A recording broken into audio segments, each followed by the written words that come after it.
உதயசூரியன் சின்னத்துல போட்டோ காட்டலையா? திரும்பிமா இதனாலதான் சொன்னேன், மோடியுடைய முரட்டு அடிமைன்னு சொன்னேன் திரு எடப்பாடி பழனிசாமி அவர்களை. இதுக்கு சொன்னதுக்கு தான் என்ன கோச்சிக்கிட்டாரு, என்ன கண்ணாப்புறான்னு திட்டுறாரு. என்ன தெரியுமா சொல்றாரு, உதயநிதிக்கு எந்த அனுபவம் கிடையாது, என்ன அனுபவம் இருக்கு அப்படின்னு கேட்டாரு. நான் சொல்லிட்டு ஆமா, உங்களுக்கு இருக்கக்கூடிய அனுபவம் எல்லாம் எனக்கு கிடையாது, குறிப்பா இந்த அனுபவம் எனக்கு கிடையாது அப்படின்னு.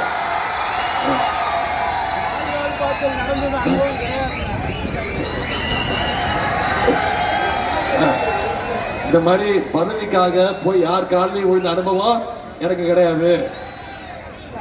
யாருக்கும் பயப்படுற அனுபவம், சங்கி கொடுத்துக்கிட்ட பயப்படுற அனுபவம் எனக்கு கிடையாது அப்படின்னு சொன்னேன். இப்போ இதை சொன்ன என்ன பண்ணிட்டாரு, என்ன அசிங்கமா திட்டுறாருமா, செத்து போட்டுறாங்க, என் உயிரை வாங்குறான் அப்படின்றாரு. இதெல்லாம் எனக்கு தேவையாமா? காலில் விழுந்தது அவரு. இப்ப என்ன சொல்லிட்டாரு, ஆமா நான் காலில் விழுந்தேன், என்ன தப்பு, எனக்கு அந்த அம்மா முதலமைச்சர் பொறுப்பு கொடுத்தாங்க, நான் காலில் விழுந்தேன்னு சொல்லிட்டாரு. நான் நீங்க காலில் விழுந்தீங்களே, அதை நான் தப்பு சொல்லவே இல்லை. ஆனா அதே காலை வாரி விட்டீங்கல்ல, அதைத்தான் நான் சொன்னேன்.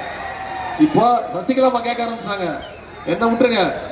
சசிகலாமா கேட்கறாங்க, அந்த பையன் தம்பி உதயநிதி சொல்றது கரெக்ட் தானே, நீ எல்லாத்துக்கும் பதில் சொல்லு, நீங்க காலில் விழுந்தாலும் முதலமைச்சர் ஆனது. இப்ப நான் இல்ல, சசிகலாமா கேட்கறாங்க.